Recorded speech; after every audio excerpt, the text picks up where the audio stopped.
Boom, we are live, ladies and gentlemen. We have a wonderful guest for you this afternoon, evening, morning, wherever you happen to be in the world. Max Igan, how are you doing today?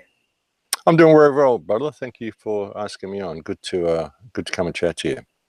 It's a pleasure for me. The Bear family always is, I guess, suggesting guests to us, and you're one of the names that came up a few times. So we're glad to finally have you on the show. So I guess one of the best ways to start this is for anyone that's new to your work, kind of fill us in on your background, how you started, and how you kind of ended up to the place where you are today. Yeah, look, nothing that I actually planned. I woke up very young when I was 4. I've been researching since I was 8, and I've spent most of my life as a musician living on the outside of society, so it sort of gave me plenty of time to research all this stuff and kind of got thrown into this activist field, not really out of choice, out of necessity. I mean, you do what needs to be done because it has to be done. And I never planned to be a public speaker or a radio host or do any of the things that I'm doing, but here I am doing it, I've always had this this opinion that if you throw yourself to the wind, you can ride it. And, if you can just, lose yourself in that and surrender to that, then you'll find your life's path. And I think I've kind of done that through no design of my own. I mean, here I am just bringing this message out to people. And I think it's a necessary message, and it's good to see that there's so many people doing it. I mean, a lot of people have woken up to the fact that the world is terribly corrupt. It's not what we thought it was, and more people are speaking out about it. So it's a good thing, and I just try to do that and provide some sort of sense of stability or sanity through it all, because there's a lot of disinformation out there as well. And just try to look at things from a human perspective and speak to people in a human way and attempt to crack that shell in their minds and help them see the power of themselves, really, because I think that is what has caused this problem, is a loss of self. So that's the main focus of my shows. But how I got here doing this, I mean, like I said, it's nothing I ever planned, but here I am, and it's kind of, you get into that whirlpool and away you go, and you just ride the wave and it goes where it goes, and here I am. Yeah, I think that's an extremely important part, is not just that there's a lot of corruption, but the awakening of individuals can end up being that brush fire that inevitably makes big changes in the world. So can you tell us a little bit more about the focus of that story and some of the corruption that you've been following along as your journey as a political, I'll say, commentator? Well, yeah, it started off looking into history. I mean, looking into ancient history, that's how it started for me. When I got told that they didn't know how they built the pyramids, I thought, it's interesting. How was this happening? So when I was 8, I started looking into that, and I started finding all this stuff. And I started to find out that there's more than the pyramids. There's all sorts of monuments lying all over the place that we can't explain. And some of the explanations we're given for them are just flat out wrong. And I started thinking, well, they can't be missing all this stuff. So obviously it's a cover up. So you start looking into that, and you start realizing, well, why have they covered it up? And you start investigating that, and you realize that everything's a cover up, that it's all about government corruption to begin with. So, one rabbit hole leads you into another, and you realize that just about everything we've been told is a lie. And so you just have to start trying to figure out what the truth is, I mean, the politicians, another thing that really woke me up was when I was about 14 years old. I was in a place on the Gold Coast here in Australia called Surfers Paradise, and there was a robbery at a shop. And I was there, and I saw the whole thing go down, what happened in this incident, which was a newsworthy event. And then I saw the report on the news that night, and I'm watching the report, and I'm thinking, this is nothing like what happened at the shop. So then it dawned on me that the media is just making stuff up, and they're just telling people what they want the people to believe. And it's all about bringing in new laws and more powers for the police and less rights for the people. I mean, I woke up to this when I was 14 years old when I saw this robbery at the shop, because it was just so different to the news reports. So, one thing led to another, and you realize that it's all a lie. And then when I got to school, I got kicked out of 4 schools that I was in. All my high schools I got kicked out of because I was arguing with my teachers all the time, because I was so well read by the time I got to high school. And they were teaching me things that were just the most commonly accepted theories on certain things, like with ancient history and stuff. Now, I was in history classes and social studies classes and things like that. I would get into real debates with my teachers about what they were trying to teach us. And they didn't like that. And I ended up getting kicked out of a lot of schools. So I realized that it's all a lie. The whole thing's a fabricated reality that they're trying to push down our throats, And I started to realize that it's all corrupt. You can't believe anything these people say. I mean, when I was 4, I thought I'd been born into a madhouse. As soon as I found out we had to buy land, I thought that everybody's crazy. I used to talk to my teddy bear, asking if he could please talk to God, to tell God that I've been born into the wrong world, that these people are all mad. They think they can own land, and could he please put me into the right world, because this is the wrong one. I had a terrible childhood.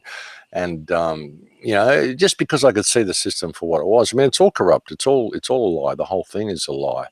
Ultimately, there's just people here. Only certain people have chosen to exalt themselves above others and make us all subservient to their rules. And they all work together. All these governments work together to manufacture wars and enemies and all the stuff that we have to go through our lives, which sort of justifies the existence of government. If we didn't have enemies across the border, you wouldn't need a government to protect you. And you wouldn't need a government to protect you from the citizens if the citizens weren't kept in a state of scarcity and hardship due to legislation the government puts in place.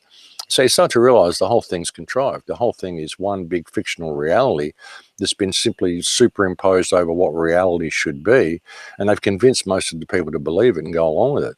And I woke up to this very, very early. I mean, you start looking at corruption, and the whole system is corrupt, and therefore every politician is corrupt by default. Even if they're not corrupt people, they might be good people, but as soon as they enter into that system, which is corrupt to its very core, then they become corrupted by default because they're working within corrupt parameters. And when I say corrupted, not necessarily bad, just dysfunctional. It's like when you have a corrupt file on your computer, you don't think it's bad, it's just a dysfunctional file. And when you've got people who enter into that system and they're based on this corrupt system to begin with, it's got a corrupt root kernel there at its core, then how can you do anything substantial? How can you make any real change from within that system, which is inherently corrupt from its foundation? So, I started to see this very, very early in my age, which is why I became a musician. I just thought I've got to get out of this society as quickly as possible, do something else, express the art of being me, the art of my life, which was what kind of playing music was. When I wasn't doing that, I was selling paintings and pictures on the side of the road, or drawings or whatever, craft work, pottery, whatever. Any of the stuff I could do, it was always an artistic way through. I never participated in the commercial system at all. Even now, I mean, I don't sell anything that I do. All the medicine, like I serve Kambo medicine to people and harape and things like this. I don't charge people for any of it. I let the universe just provide for me what it will. On my website, I don't have anything for sale at all. No subscriber section, nothing. My YouTube account isn't monetized, none of it. I just give it all away for free because I think that's what we've lost. I think humans are inherently giving in their nature. We want to be giving, but we've been forced to live in this state of scarcity due to this economic system whereby we can't give. So, this whole system takes our humanity away from us. So I've been trying to put that back into it and just see what would happen if I just treat the universe in this way and treat every person in Lakesh as myself, and I give all that I can to people without any stake in the outcome, without any expectations of getting anything back. Will the universe guide me where it should and where I should be? And it's done that for the last 10 years. It works. If you can just surrender to it, it works. And so that's the message I've been trying to bring to people. Yeah, it's an absolutely brilliant philosophy. The communication of value to one another, and like you're saying, not taking necessarily a commercial approach, but in trusting in the universe. It's very seldomly done. I actually dropped out of high school, went hitchhiking around Central America with nothing but a hand drum. So I have some of that background of the music and the arts and crafts that you're talking about. One of the rabbit holes that you touched on right at the beginning there, aside from the sovereign man idea, which is kind of what led me to dropping out of school, is the work that's being done in Egypt right now. So maybe let's dive down that rabbit hole. I've been really impressed with Robert Schock Robert Schock and Randall Carlson's work around the Younger Dryas period and all these old megalithic structures. Have you done much research around the Younger Dryas period, or some of these ancient Egyptian or monolithic artifacts that are left? Yeah, look, really, really interesting stuff. What I'm finding out recently is that the timeline's wrong, though. You see, what we're being told is stuff that happened 10,000 years ago. It may not have actually happened 10,000 years ago. It may have actually happened quite recently. Or, what I'm finding is that a lot of the stuff that we think are ancient civilizations probably did exist in antiquity, but they existed right up until just a few hundred years ago. is the timeline's wrong. They've added at least 1,000 years to our history. And this has been suggested by a man called Anatoly Fomenko, who's a Russian professor, who said that the timeline's out. They've added at least 1,000 years, what we call the Dark Ages. They just kind of added this and put it in there so that it would justify, push everything back in time to justify the existence of government in its present form. And this was suggested by Newton and a bunch of other people as well, that our timeline is out by at least 1,000 years. So this is something that I'm finding really interesting. I mean, the works in Egypt, these are very, very ancient works. And what we're given as the works of the Roman Empire and all of this sort of stuff, were they really so ancient? Did it just continue on up until recently? I think that it did. Even the pyramids, I mean, the pyramids are not anything what we think they are. I mean, I don't even have anything good really to say about the pyramids. I mean, I'm one of the people who can't find anything good about them. And I've been to Cairo, and I tell you, Cairo is crazy. It's a crazy town. Everyone there is just nuts. And the pyramids are right there in the center of town, and they're just generating this energy. And the pyramids are right there in Cairo. Like, they're not out in the country, in the desert. They're right there on the edge of town. You can see them when you're driving around town. I mean, they're just part of the normal skyline, and there's something strange. There's some really weird force that they've set up. And when I think back on, what humanity even should be, why would we even need something like the pyramids? Why would we be building these things? What were they really for? I don't trust any of the stories that we're given. I even wonder if there's something beneath them, whether they're the top of some structure. I mean, when I've been looking at the mud flood and stuff that's happened recently, I don't know if you've looked into that, but there appears to have been a huge cataclysmic event that happened around about the middle of the 1800s, early 1800s, which covered most of the world with a layer of soil and a layer of dirt, which buried many, many buildings like 12 to 18 to 20 feet below ground. Now, many of the buildings that we're seeing in modern cities, in San Francisco, across Europe, across Australia, across all sorts of countries, have actually got 18 to 20 foot of building below ground that we didn't know was there. So why is that there? There's all sorts of stuff going on in our history that we don't know about at all. And, the stuff that Robert Schoch's done in the pyramids, like just identifying that the mainstream story is wrong.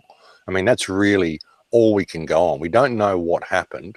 I mean, there's lots of hypotheses that have been put forth, and a lot of the hypotheses that Robert Schoch and people like that have put forth have been very good hypotheses, but they're even looking into the concept that the timeline is correct. See, this is something that messed me up for many of my years of research, looking at all of these ancient artifacts and all this stuff. Was I was going by the mainstream timeline and just assuming that that was correct. I mean, sure, the mainstream will tell you the pyramids were built like 4,500 years ago, 5,000 years ago. Evidence that people like Robert Schoch will find will tell you it was about 10,500 years ago or 11,000 years ago they were built. And that's very possible. That's all very likely. But again, was that timeline what we were told? They may have been built 11,000 years ago, but did history progress in the way that we're told for those 11,000 years? Or was this civilization still existing right up until maybe 400 years ago, and then it started to fall into decline and fell into decline completely around about the middle of the 1800s or 1900s? So this is what I'm finding as well. I mean, a lot of the research they're doing is very valid, but they need to have another look at the timeline, I think, and realize that the timeline we're given has been fabricated. The calendar dates are all wrong.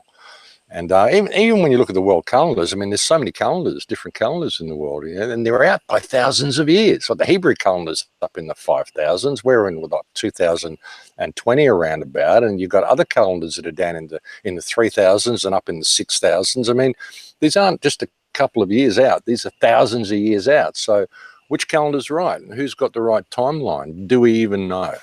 That's an interesting thing to look at. Yeah, I agree. I think a lot of the older structures, I've been looking at places like Pumapunku recently and Sacsayhuaman, I forget how to say that one, in Peru. And what you see, Sacsayhuaman, that's it. And what you see is these megalithic, almost impossibly put together bricks, and then all of the Incan or the more recent work likely done over the last few hundred years, which pales in comparison to the type of artistry and rockworks that's done there. I think, and what I like about this part of it is that it just makes you rethink history and in general, that how much of what we have been fed in the scientific medium just does not hold any weight or water today. Yeah, exactly. And the thing about the walls at Sacsayhuaman, if you've been there recently, have you? No, I've just been doing traveling the internet, luckily. Oh, That's it. okay. Well, if you go there, like if you go to Sacsayhuaman, the walls there, they don't look old. That's the thing. They look like fresh stonework. See, the walls there, like they're all joined together amazing. Like the blocks were molten when they put there. They were softened stone. That's how they built those walls. They were softened. They were probably poured. You can even see when you see the walls, there's certain colors of the stone where it looks like there's been a whole bunch of mud poured in there and it's gone off, and then there's been a next bucket of mud, then the next bucket of mud, and it's like it was softened stone that was poured in there and it just molded to the shape of the wherever it was put. But when you look at the edges on them, they've got these 45-degree bevels on the edges of every stone, and that's quite rough. That beveling, it's not eroded by wind or anything like that. It's not smoothed out the way it would be over time. It looks like it's been recently done, like within the last couple of 100 years, those walls look like they were built. All through Sacsayhuaman, Ollantaytambo, all of these places all look like fresh stonework. And what I'm suggesting is that this stonework was done all contemporaneously all around the world. You'll find walls like that in Greece as well. Megalithic stonework in Greece, the same Right. as the walls in Sacsayhuaman. The What's that Minoans. doing there? You know, we find it here in Gosford in South Australia, or in New South Wales. You can find megalithic stonework. What's that doing there? You know, and we're finding this all around the earth, that there was this contemporaneous civilization. A lot of the old buildings that we're finding all around the earth as well. These what we term Greco-Roman style buildings. Are they really Greco-Roman style, or are they Tartarian style? Because that's something I've been looking into as well, is this nation called Tartaria, which existed in Europe, which, if you look at the maps, was probably the biggest empire in the history of the world, because it encompassed most of Europe, it encompassed India, it encompassed most of the Philippines, parts of Australia. You can even find the United States coloured the same colour as Tartaria. So this was a huge, huge empire that existed all around the world, and the remnants of it are all around the world, what we're terming these Greek and Roman style buildings, which do not appear to be Greco-Roman style at all, but very likely Tartarian, as I said. We've got buildings here in Australia, like there's a building called was it Princess Margaret Cathedral, I think it's called, and it's now the University of Sydney. And this building was apparently built in 1820, and when you look at it, this is a magnificent structure. And Australia was colonised in 1778, so they're telling us that in 32 years they built this incredible Greco-Roman style building, or 42 years they built this huge cathedral. And they populated this country with convicts. They brought these shiploads of convicts out here, remember? And what, these convicts, they were just incredible stonemasons. And they went out and they dug these quarries, and they quarried all these huge sandstone blocks and granite blocks. And they had machinery to bring them back and build this incredibly intricate cathedral in 42 years. No way. No way in the world. I mean, these buildings were already there. And the same as the buildings in San Francisco, same as a lot of buildings in the United States. Some of the aqueducts that you find in the United States, who built them? What are they doing there, those aqueducts? I mean, we're told that the colonizers built these aqueducts to provide water across the river for the Indian nations and stuff. Really, these Indian nations that they were wiping out, they just took time to build these incredibly intricate Roman, Greco-style aqueducts across the United States. No, they were already there. These things were already there. And this is what a lot of these wars have been about. You know, if you look at, really, if you can look at history through a different set of eyes, and you can factor in the existence of this nation called Tartaria, factor in the fact that they've changed the timeline, then you can put all the wars from the Napoleonic War up until the present day really as being the one war, the war to wipe out all of the ancient infrastructure that we've seen around the world that is still lying all around the world. You think about it, it's why they carpet bombed Berlin, why they carpet bombed Dresden, why they carpet bombed London, why there was a great fire in San Francisco. Every major city has had a great fire. Why is that? You know, burning of infrastructure, destroying infrastructure. It's why they're carpet bombing Aleppo and Palmyra and destroying everything through the Middle East now. They already did Europe. They've already done Africa, they've already done Australia, now they're doing the Middle East. Soon they'll move on to Latin America as well, and they'll start destroying any infrastructure that's left down there. And that's what appears to be happening. You know, it's all been this one war. And really, when you look at it, you can find that the timeline, you can actually, if you look at Fomenko's work, he even suggests that the Battle of Troy which we're told happened around about 700 AD, actually happened around about 700 BC, actually happened around 1300 AD. Which is an interesting thing. And when you think about that, the Battle of Troy, the Bolshevik Revolution, the Russian Revolution, the wars of Napoleon, the wars of Genghis Khan, the overthrow of Khazaria, all of this stuff was all related and was all the one war for Tartaria to wipe out this nation. There's even been a CIA document that we've found which was referencing a discussion in 1944, and I think it was called Nationalism under Communism or something like that. I'll find it up and I'll dig it up and I'll send it to you. But it mentions in a meeting in 1944 that there was a concerted effort to rewrite and erase and fabricate and falsify Tartarian history. And that's in 1944 they're talking about that at the end of World War II. So, nothing is what we're being told. And when you look at the pyramids and all this ancient stuff, if you looked in the recent claims that Atlantis has been found in Northern Africa, have you looked at that? Yeah, the Reichardt structure. The Rickard, the Rickard. That looks very, very likely to be Atlantis as well. If that's true, and when you look at the maps of Herodotus, that's where Herodotus puts it.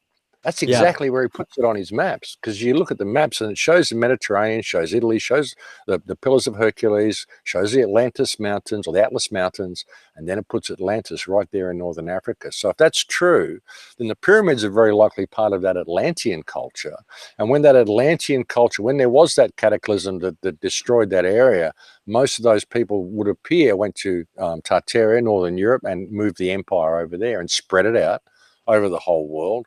And then something happened. There was this war, cataclysms, whatever, something happened. A war followed by a cataclysm. We don't know. That's the thing. Our history has been so fabricated that we just have no idea what's going on. But if you look at it, it appears that all of these structures, that the pyramids and all this, are very likely from Atlantean culture.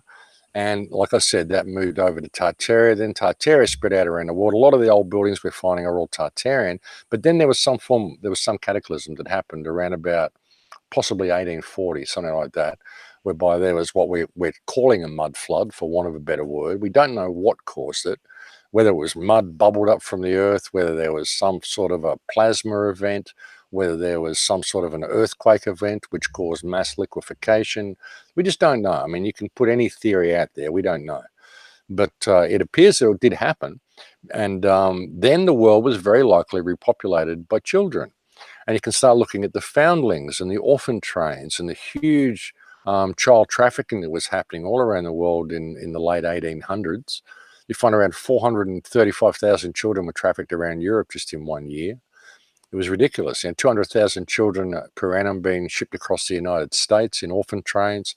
They had baby raffles in Paris in 1915, raffling off babies. You could literally go to a baby raffle and go home with an infant. I mean, how many hoops you have to go through now to adopt a child? And yet, they were having baby raffles, 100 years ago. So that's the situation that we're in. And if you got the whole world and you'd had this cataclysm, where all these buildings were wiped out, all these cultures were wiped out, and then you repopulated the world with children, and they were just mainly workers, and then you taught these children whatever history you wanted, set up an education system, and over a couple of generations, just teach them whatever history you want. And we have the world of today. An interesting thing as well is when you look at some of the old prison colonies here in Australia, like this was a penal colony when they opened it, apparently, so they tell us. You look at some of the cells, the old cells down in Port Arthur and stuff, these are very, very small cells. Too small for adults to even lie down in comfortably. So it makes you wonder, were these actually cells that they were putting the children in when they first brought them out here? Because there were 100,000 children shipped out to Australia in 1 year, Australia, New Zealand and Africa. Like I said, 200,000 children shipped across the United States from east to west. And you can just Google foundling trains, orphan trains, just search it. You'll find all the information about it. And so what happened? But you think about it, how easy it would be to teach people a false history. And all we know is what we've got written in books, and who wrote the books. All the book burnings and all the stuff that we've heard about through history. I mean, how true is any of it? I've started to realize that nothing we've got is true. Not even the information we're researching, where did it all come from? I wonder about the whole thing now. We're being very deliberately led in a direction, in a certain direction. And I think it's time for people to put their beliefs aside, put their belief systems down, and just step back and really look at the big picture and look at how the human race is being set up. Have a look at Bolshevism and have a look what happened through all of these places, and look at how it happened, and look at how we're being set up for it to happen again, only on a worldwide scale. It's pretty freaky, the situation that we're being led into. Yeah, I think there's a nice pivot there. So first off, I want to agree with you. I actually think the Rickard structure and the writings from Plato, from the recordings that he had gotten from his teacher, I forget his name, from the Library of Alexandria, seem to point to that area. And you have the Atlantean mountains too, as you're saying, in the middle of Africa there. But what that leads us to, I think, is the question then of, if our, because I think I largely agree with Dr. Schock's work, same with Mr. Carlson. Obviously, there's gaps in every storyline because it's such a significant history to try to put back together. But I think a big part of the question is, why is mainstream media and science so hesitant to actually take in this new data, where we see a core-lying response to the Younger Dryas period and its large change in climatic history? But why would it be beneficial to those who are interested in covering up ideas to cover up the older or potentially older nature of the human species? I think that leads us more into where we are today as well. Well, there's every question you can ask about that. I mean, there's every possibility as well. I mean, possibly, I mean, I've often wondered why the Earth is being strip mined. It's being strip mined around us. I've often questioned, have we been invaded? Is there more land that we don't know about beyond the poles that we don't know about? Is this place just being mined and the resources taken somewhere else? Because we certainly don't be using all the stuff that we've pulled out. That's one possibility. Another possibility is that there are reoccurring cataclysms that happened in a cyclic nature, very predictable cyclic nature on this Earth. And that, we know there are a lot of underground bases and stuff. We know that this stuff exists. Is that where the children came from that repopulated the world as well? We look at stories such as the Pied Piper of Hamelin, when the children were stolen, taken underground into a cave, And you look at the history of Hamelin, they'll tell you that's actually based on a true story. There was a time when their children were stolen. We look at the children that go missing now. The figures are around about 8 million a year, so I'm told. I can't prove that or confirm that, but that's what I'm told. You look at what's happening on the Mexican border now. Parents are being separated from their children. They're becoming, just lost from each other. A lot of this stuff is going out. Are there reoccurring cataclysms that happen on this Earth? And if the people knew about it, there's no way the people would participate in this system and run on these treadmills and do all this stuff that they're trained to do. Is that what's going on? I mean, we don't know. That's the thing. We can ask any number of questions as to why this would be hidden. But obviously it is hidden. And I mean, and a lot of the people, it isn't like there's some major conspiracy where all the scientists in the world are involved in it. Because a lot of these people, they just get fed the books, and they get the degrees, and the degrees are whether you can regurgitate what's in the book on command. And the more degrees you get, the more letters you get behind your name, the more programmed you are to regurgitate what's in the books. And these people, if you ask them a question, they'll go back to the book. And if you back them into a corner where they can't answer something, they'll start brandishing their credentials around and saying, but I'm a professor, you can't rah, rah, rah. And they'll just dismiss it straight away. And so that's the programming. You can't think that everybody is involved in this massive conspiracy to hide history. All you have to do is set the wheels in motion at the top and let it play out, and it will play itself out. People's egos will get in the way. People don't want to be wrong. You get some guy who's done 40 years of research. He's now a 60, 70-year-old professor. This has been his whole life. You're coming up and trying to tell him, hang on, the whole timeline's wrong and the history that you're teaching has been fabricated. He doesn't want to hear that. That's the last thing he wants to hear, is that he has just wasted 50 or 60 years of his life feeding bullshit to people. He doesn't want to hear that. And he's going to be completely and utterly defensive at any suggestion of that at all. So that's the problem, It's the programming, and people's need to be right. People in their positions, no one wants to rewrite all those history books after all. Who wants to do that? You just leave it going the way it is. Everything works. You're going to upset the natural order of things. Just leave it the way it is. The government's got our back. We're all going good. This is the mentality, and this is the programming. So that's why a lot of people just don't want to discuss it. But right at the very top, I think that there's a real need to hide this information from people, because the world is a very, very different place to what we've been told it is. You know, everything is very different to what we've been told it is. History is very different to what we've been told it is. Everything is different to what we've been told it is. I mean, it's gotten so bad, as I said on a show recently, that if you really want to know what the truth is, all you've really got to do is look for a government study on the topic and then go in the opposite direction, because that's where the truth's going to be. That's how bad it is. Doesn't matter what you want to know, just look at the mainstream story and you'll know that the truth is in the opposite way. And that goes with the education system as well. So where do you go in a situation like that? How do you even find the real information? All you can do really is get out in the world and look for it yourself. Absolutely. So I guess let's bring it back to a more concurrent time with now.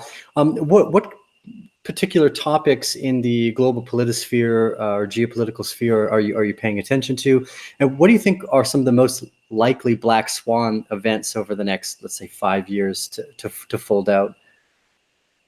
Well, look, you know, I think 5G and the whole social crediting system, this whole digital dystopia, is a real concern.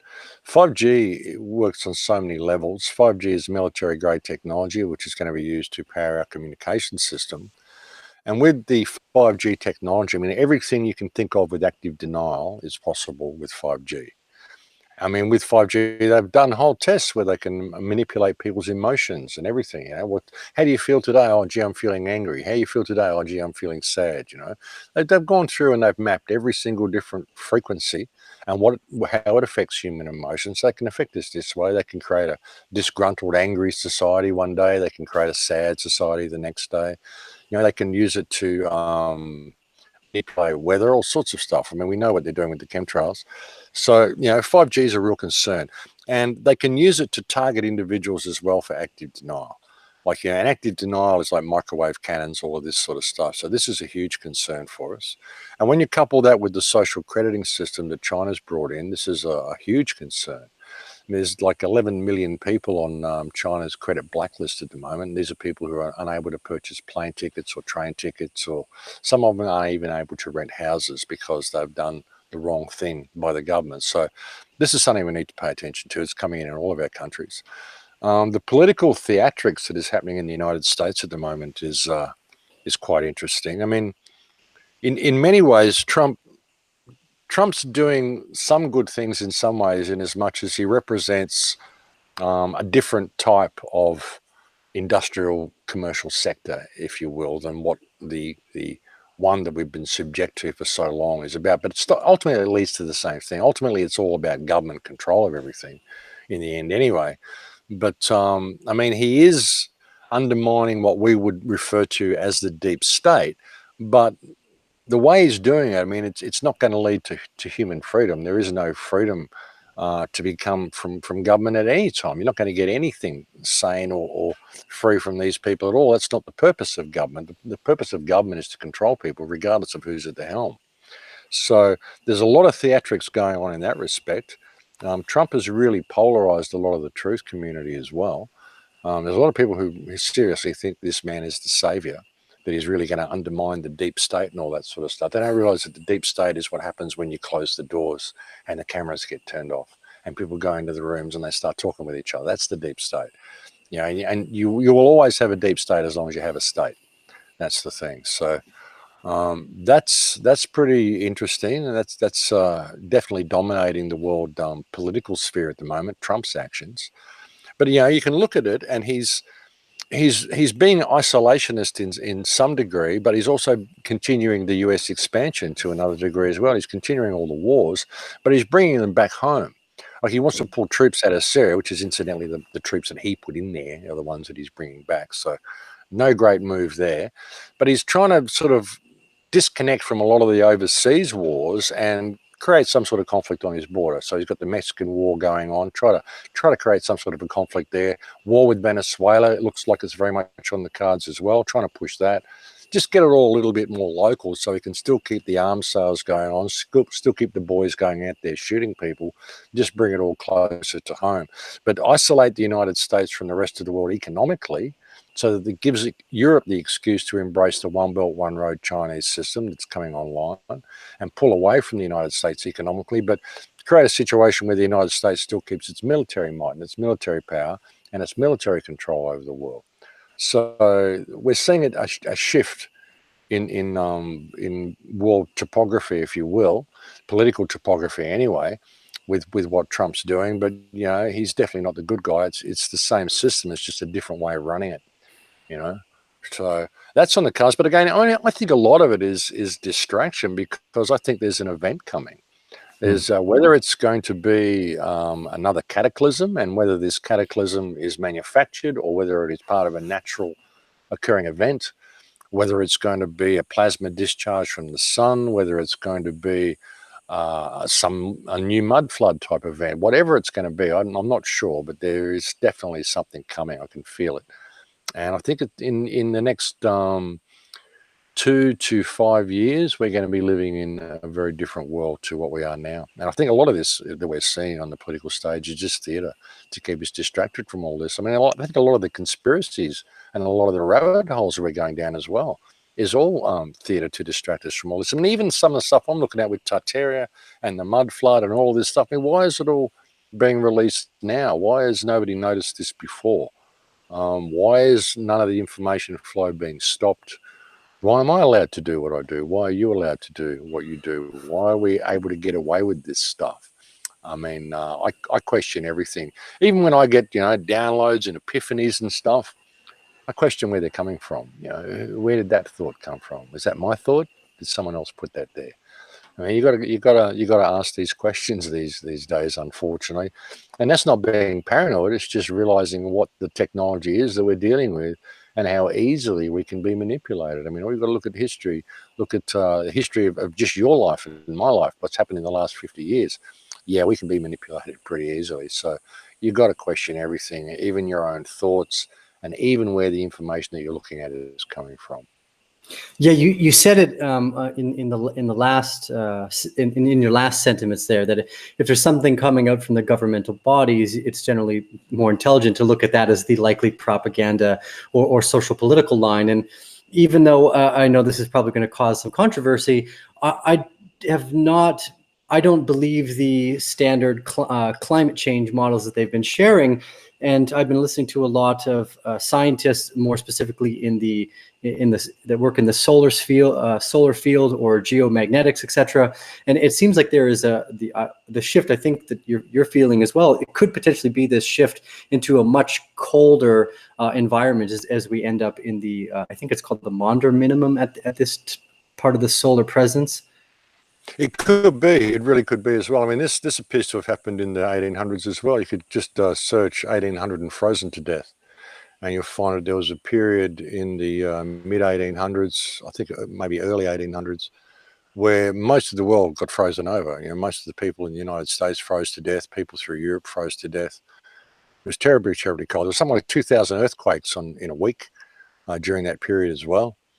And it was just a massive event, whatever it was, that caused this huge, virtually a nuclear winter over most of the Earth. So it's quite likely. It's quite likely something like that will happen. It wouldn't surprise me at all. See, I think the Earth is already in some form of ice age. I don't buy into the global climate change model either. I mean, I don't buy into any of it. If you really look at the Earth, I mean, I don't think the poles should have any ice on them at all. I think the Earth should be far more temperate than it is. And if you can look at even the dates through the medieval warm period and stuff, I mean, like how true any of it is, because I question the timeline now. But even when you look at that, I mean, even if the timeline's wrong, I would say that if you look at those strata layers and you look at where the warm periods have been, I mean, that's kind of, it seems to be pretty correct. Maybe the dates they give us aren't particularly correct. Maybe what they're saying is 1600 isn't 1600. Maybe it's 600. But that's another question. But I don't buy into the official climate change model at all. I think the Earth should be far, far warmer than what it is. I think some of the stuff they're doing with the spraying and some of the stuff, the paranoia they're feeding us, is an attempt to keep the world in this cold, frozen state that it's currently in. Yeah, I recently saw an article on Forbes, maybe about a month or two ago, that was talking about the geoengineering potentially looking at using ways to block out the solar rays, and it just seems so inconsequential and arrogant to think that we could have such a climactic change over a ball of ice and rock that's been floating amidst the stars for billions of years. So let's bring it back again a little bit more geopolitical. Obviously, at the Bear family here, a good chunk of us are deeply interested in blockchain, Bitcoin technology, and the replacement of the fiat system. What's your take on, I guess, the Bitcoin and the cryptocurrency space and its involvement in the economic sphere over the last 10 years? Yeah, really, really interesting little animal, the cryptocurrency. I mean, it can be played either way. It's the thing with it. I mean, the blockchain could be good and the blockchain could be bad. The blockchain creates a permanent record of everything everybody does, which could be good and could be bad if you want a permanent record of everything you do. And, you know, with what a lot of the crypto guys are doing, um, you know, a lot of them have got the best of intentions, and you know, freeing ourselves from this fiat system could be a really good thing. But again, if you look at it on a higher level, on a spiritual level, even the fact that you've got to pay to be alive, and the thought that you need money to begin with is really the part of the problem. So if you can get to that level, why do you even need cryptocurrency? You don't. But okay, in the world that we've got, you know, the cryptocurrency, the concept of it could actually free us from the fiat system, and that's a good thing. But you know, again, the fiat system, I mean, they just make it up. They just, you know, type it into the screen and give themselves whatever they want. It's not real, you know. And can it be the same way with Bitcoin? Can it be the same way with cryptocurrency? It doesn't really matter where it comes from. But the thing is, again, with the cryptocurrency, what they're doing with it is the social crediting system. So even though we're attempting to free ourselves from that fiat system, if they bring in a system of social crediting whereby your purchasing power is based on a trust score, which is what they've done in China, they're calling it trustworthiness, is what the social crediting is all about. You know, if you're on video camera, surveillance camera all the time, and they catch you smoking in a non-smoking zone or crossing the street across a don't walk sign, just because there's no traffic there, but and you can get across, say, and you're an adult, you can take care of yourself, say you cross the street, but you're not in the little walking area. So they put a little mark against your name because you broke the law. You did the wrong thing. You didn't walk between the lines that they designated. So before you know it, you're down on social credit points, and you go to buy a plane ticket with your cryptocurrency and you get told you're not qualified. So when it gets based on social crediting, it doesn't matter how much crypto you got in the bank. If your purchasing power is limited by your social profile, which is due to your political outlook or the way you interact with government, whether you say yes or no, sir, 3 bags full enough.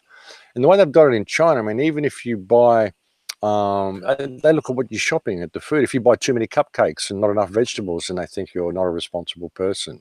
If you buy too many cigarettes, or you buy alcohol, or you buy this or that, too much of what they think you should buy, then they consider you to not be a very responsible person, and they limit your social credit points.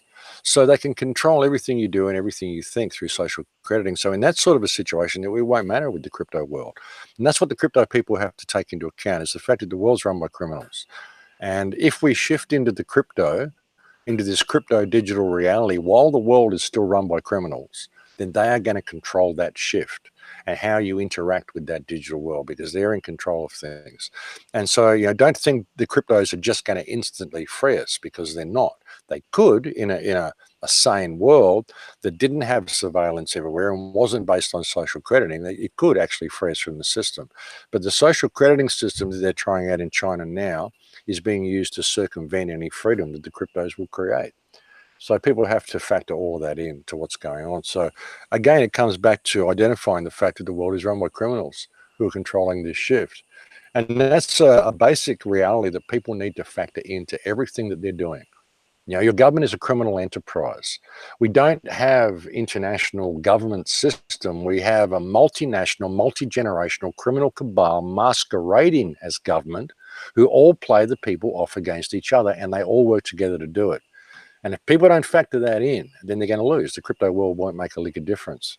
You know, so that's my view on it. I mean, it could be a good thing. It could be a really good thing, but I'm seeing too many people who have just got tunnel vision. I go to Acapulco and I speak there. I'm actually going there in 2 weeks to speak there. And I was there last year. And a lot of the people, there were guys there saying, look, in 15 years, we're going to be living in a world like the Jetsons, you know. This is how tunnel vision they are. They're not factoring in the possibility that anything could go wrong at all. And they're not factoring in the reality that the world is run by criminals who are controlling these shifts. And they're watching all this blockchain stuff. And they would love to use the blockchain for their own means and for their own purposes. And it could serve those purposes very well if we don't pay attention, simply because it leaves a permanent record of everything and every transaction. I mean, in many ways, that means that they can't be corrupted. I mean, they can't perform the illegal stuff that they're doing if it's all on blockchain. But what if it's on a different blockchain? What if it's on the deep web? What if they're just doing it other ways? And what if they're not even using the blockchain? What if they're just doing it with gold and doing things the way they always have? So, you know, we've got to look at this, and we're going to need to factor in every single aspect of what we're doing here. The cryptos won't save us unless we develop a little bit of responsibility ourselves and deal with the fact that the world is run by criminals first.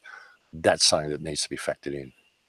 Yeah, absolutely. The entire model of personal self-governance as a moral directive, I think, is one of the strongest parts of the idea that it's a philosophical journey. Even the idea of decentralization.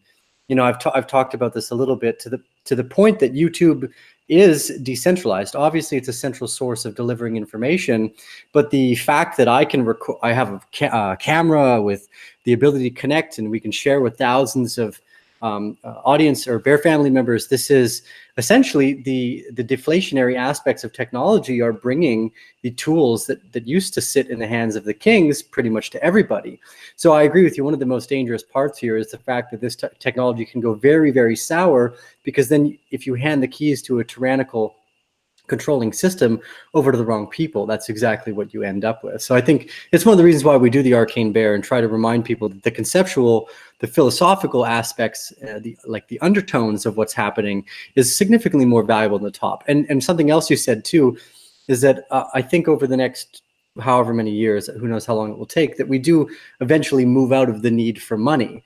That our biggest layer of friction, which is in the energy sector, if we can overcome the friction in that particular area, then money becomes worthless, because storing value as much as we would need to in a battery, we don't then need to, because we can create so much essentially stored energy, which is what money comes down to.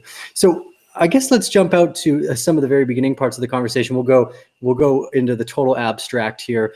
I noticed you've got a Palestinian flag in the background. Now, I'm not super hip to politics on the other side of the world. What do you see taking place over in areas like Palestine, Syria, Israel, etc.? Look, you know, Palestine is it's a social experiment. I mean, Palestine is a system of surplusing and warehousing human beings that will be applied to the rest of the world if we don't pay attention. And if we don't pay attention to Palestine, then the way of Palestine will be the way of the world. And the people in Palestine are being completely brutalized by Israel, which is essentially a rogue state.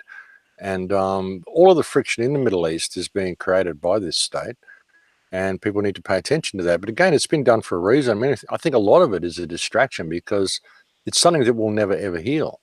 We'll never, ever heal the situation in Israel and Palestine until we heal the situation in ourselves and heal our own governments, because that's where it all comes from. You know, it's a stark reminder to us of the inhumanity of humans, what's going on in Palestine and Gaza Strip. But it also provides a key. I mean, Gaza Strip is a key because Gaza Strip constitutes collective punishment. And for people who believe law is real, you know, if people really believe what these politicians write on paper is real, and that it's a paper-based world, we need to do what it says on the paper. Well, there's a piece of paper called the Geneva Convention, the Fourth Geneva Convention, Article 33, which says collective punishment is a war crime. It's one of the most serious war crimes you can carry out. And yet we have every politician in the Western world just about who is supporting the state of Israel in the perpetuation of this war crime, which means that every politician in the Western world, everyone in America who signed the AIPAC Treaty, all these people are war criminals under their own law. So what makes any of their law valid? You know, so how can they be inflicting legislation on us when they're all war criminals under their own law? You know, we need to discuss the validity of these people and what they're doing. So it provides a key to us in that way. But like I said, a lot of it is a distraction. They've created a situation which keeps the world terrified and keeps the world in an emotional frenzy over what's happening in Palestine, so that we don't really pay attention to anything else. We don't pay attention to what's going on right beneath our feet. The whole 5G system, the social crediting system, all of this stuff. I mean, I think it's been there, and it's been there for so long, just to continue to create that focus. Plus, Israel really needs Palestine there. It needs Gaza there because it needs to be able to claim that it's got terrorists at its doorstep all the time, so it can get all the funding that it needs. But even Israel, I mean, Israel, I don't think it's supposed to survive. I don't think it was put there to survive and to become greater Israel or anything it's supposed to be. I think it's simply there to create this conflict and this animosity. I mean, I have the flag behind me because I want to raise awareness to Palestine. It was given to me, and I just like to have it on the wall anyway. But I was in Gaza, I was in Palestine. I've got a lot of friends there, and I like to raise awareness for them because they don't have a voice. Nobody speaks for them. They don't have any media. And what you see in Gaza is essentially child abuse. The average age in Palestine is 17. And this is pitted against one of the most powerful militaries on earth every single day. And all they really want is some dignity to be able to live like other people. But Israel will not allow that to happen. So I think it's an important issue. And if we allow this to continue and we turn a blind eye to the inhumanity that's going on there, then what do we bring upon ourselves? It's a huge opportunity for mankind to pay attention, to wake up to themselves. If they don't do it, then, like I said, the way of Palestine will be the way of the world. So, I think in every cycle, they give us a key. They give us something that we can use to heal the world should we choose to step into our humanity. And I think Palestine and Gaza is that particular thing for us in this world. But if we don't fix it, then it's all over. We seal our own fate. Yeah, it's trying times, and the more we let stuff like that slide, the easier it is for future problems to arise with no real control over it. And as you had mentioned, the social credit system, they're rolling out these test beds for things that really don't don't bring any value to the community aside from the controllers and the corrupt side of businesses taking place. So one of the last topics I want to go over and into is the government shutdown. And your thoughts on that, because I know that when the government's shut down, they can't release any of their quarterly reports with like unemployment, GDP, etc. I think it's probably being used to help hold back some of the recession data, which is likely coming in right now. What's your thoughts about the government shutdown that's taking place in the United States? Yeah, I think that it's probably being used for, like you said, but also, I mean, it contributes to the theatre, like Trump throwing his tantrum, build my wall or I'll shut the government down. It makes, the truther community think he's really trying to fight the deep state. It just keeps everybody distracted and keeps everybody, waiting, beginning on side one, side B, side A, side B, polarizes the whole community. I think it's all theatre. I mean, he's even said it's only going to be open again until February 15th. So, he's only opened it again for 3 weeks or something. So, and then he's anticipating another shutdown because he won't get the money for his wall. And building the wall is just theatre. It's not going to do anything. I mean, we don't need a wall. We need some sanity. So I think it's just serving to polarize the community. If you look at Q and all of that sort of stuff, the QAnon information that's coming out, this is basically justifying the need for martial law. So it just creates more and more instability in the United States and more theatre for the masses. And yeah, who knows what's going to happen at the end of it all, at the end of this shutdown. I mean, it's going to be interesting because I'll actually be in the United States in March, and I'm not really looking forward to that. I'm wondering whether I'll ever be able to get out of the country, or even if I'll be able to get into the country. I mean, when I look at what they did to a Press TV reporter recently, they just arrested a Press TV reporter and locked her up for 10 or 12 days with no charge or trial, just because she's a Press TV reporter. And I do a lot of appearances on Press TV, so you got to wonder. But yeah, I mean, I think the shutdown, it's just all part of the theatrics, brother. Government's a joke. We don't need joke. And look, the government shut down. Has anyone noticed? I mean, anything really going wrong? I mean, the TSA workers aren't getting paid. Maybe this is a good time for you to actually go to the TSA workers and develop some friendships with these people. Maybe these people will figure out that the government isn't their friend as well. So maybe it's a good thing. And the government shut down. I mean, it just means they can't introduce more laws and take more rights away from you. So where's the problem?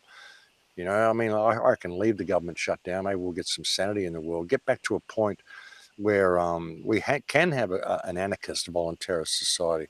And a word you keep bringing up as well is value. See, that's the problem. People have no value in themselves, and they can't see themselves as value and integrity as being a currency, you know? And with everything that I mentioned earlier, how I give everything away and the universe just provides for me, just looks after me. You can see there that integrity is a currency. If you give to the universe unconditionally, the universe will guide you where you need to be, and the universe will provide for you.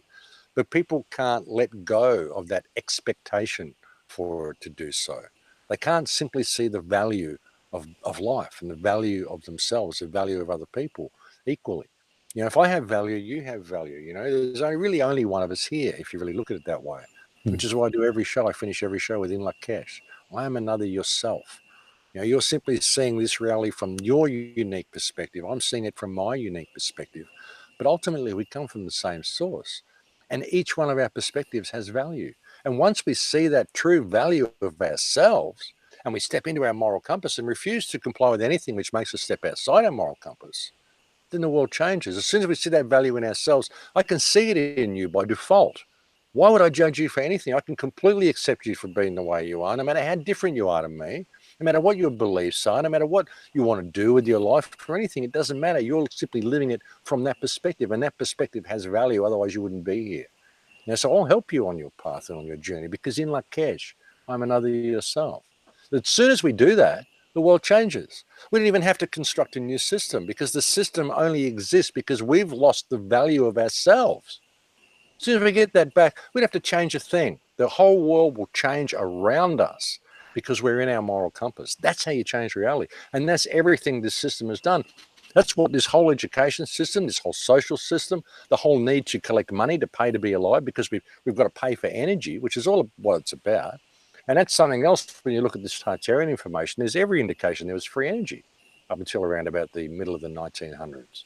You know, so, and when you think of the cost of your life, the cost of having to pay for your lights, pay for cooking your food, pay for transport, it's all energy. If we had free energy, we didn't have to pay for the use of energy, we wouldn't have any wars. We wouldn't need any government. We wouldn't have all these people against each other. We wouldn't have all these people in society in a state of scarcity, because all of it is about the need and consumption of energy.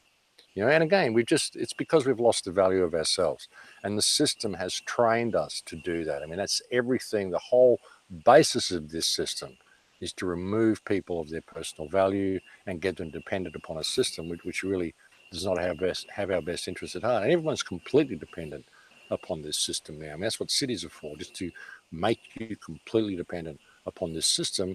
And you look at the cities, man, they're all set up to fail. You know, 3 days worth of food in any supermarket, you pull the roads down, you pull the trucks out of the picture, and you stop the flow of food, and the society will destroy itself.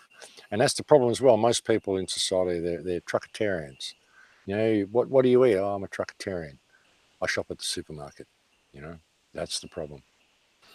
Yeah, I think it's a sentiment that people, and I agree with you, have a general hard time really taking into account, is that value is, there is no such thing as intrinsic value. I commonly use the idea that if you're dying in the desert and I offer you food, water, and a palm leaf to shade yourself, or Bitcoin, gold, and silver, we know that survival from the base level is the first function of value, which means you're alive. And that in itself is miraculous. And everything outside of that is just created by our own interpretation of what value is, which is, I think we have been, I agree with you here, is I think we've been taught to not value what has a lot of meaning. Like, one of the reasons why I live in the middle of the jungle is because just watching the clouds dance through the mountains is unimaginable wealth. You know, Seneca spoke a lot about this too, saying things like, it's not the man who has too little, but the man who craves more that is poor, or that basically nature is wealth. And I think the further we step away from that natural relationship, and as you were saying, our ability to help one another, it really degrades the society's capabilities as we move forward. So I think it's a direct attack from the education system as well, to shift that focus of what value truly means to individuals, families, etc. So we're rolling up on an hour here. had a great time chatting with you so far, Max. I definitely, for those of you that have never checked out Max's stuff, it's thecrowhouse.com. You can find him on YouTube as well. If you're enjoying this content, remember to give us those thumbs up, share it, subscribe. Definitely go over to Max's channel and subscribe to all of his work as well. Like you said, he gives away tons of content for free. And again, very grateful to have you on the show today, Max. What are some of the last thoughts you want to chat about as we lead out the show for the rest of the afternoon? Look, the purpose of everything I do, like I said, is to help people find the value of themselves and just believe in yourselves, folks, and realize that life is about journey. It's not, and that's something else I like to bring up with people, like when we start on this path to enlightenment or whatever, we think we're getting to this certain place where we're going to end up sitting on a mountaintop in meditation, glowing or something, like we're going to be some guru. That place is Ixtlan, what Castaneda called Ixtlan, the journey to Ixtlan. And Ixtlan doesn't exist. It's the journey is the place. So don't ever think that you're not on your path. Don't ever think that you've lost the plot, that you can't get to where you think you're going, because you're already there, because the journey is the place. The fact that you are here, you are alive, you are existing, you are experiencing things, and that you have a perspective means you have value and that you're supposed to be here. So don't ever lose faith in yourself, and don't believe that people control you. Don't believe that you have to do things that cause you to step outside your moral compass all the time. Realize that the journey that you're on is the place that you want to get to, and you're never going to get to this place of enlightenment. Life is what happens while you're planning other things, and never ever forget that, and never forget to participate in life. It isn't about running on the treadmill and collecting all this stuff. You are not the stuff that you own. You are a unique experience. You're a unique perspective of creation, and just knowing that and seeing the value in that can change your entire life. So please, everybody, just look within yourself and find the truth of yourself. And when you find it, so you can see it in others, and remember to apply it to the world around you. That's the trick that the New Age movement sends you away from. Oh, you found it, now sit there in meditation and ignore all the bad stuff. No, apply yourself to the bad stuff. Apply yourself to your moral compass, and apply yourself to the world that you live in. And if everybody does it, we can change the world in a day. Really, we can. So that's the message, and that's what I hope everybody gets. That's the whole purpose of the show, is to help people rediscover themselves, because that loss of self is everything that has led us to this point. And thank you very much for having me on, brother. Happy to come on, have a chat with you anytime. Yeah, Max, what a pleasure. Beautifully said, these last sentiments as well. We agree. I think the communication of value, to stand up, and I mean, for us, this is, I guess, to some degree, taking a stand the best way we can to share more information and to offer other people insight or inspiration through our trials and errors. So deeply grateful for those last sentiments. I concur. Again, anyone that wants to check out Max's work, you can find it at The Crow House on YouTube, thecrowhouse.com, on Twitter, all those fun places. I will leave links for those down below. Again, Max, thank you so much for your time this afternoon. And that last one too, for any of you that have never read the Road to Ithaca, it's a Greek story that's very similar to that. It's not about what you collect along your way. It's that inevitable journey to your destiny's end of landing in Ithaca. So it's a beautiful, beautiful sentiment, Max. I appreciate that. Thank you, brother. Bear family, thank you guys so much for your time and joining us this afternoon. I apologize for anyone that had jumped on the live stream that I had sitting and couldn't realize that I couldn't make it. I always appreciate your guys' support. We wouldn't be able to do this without you. Again, we'll leave all links for Max down below. Give us those thumbs up if you like this content, and we'll see you guys on the other side.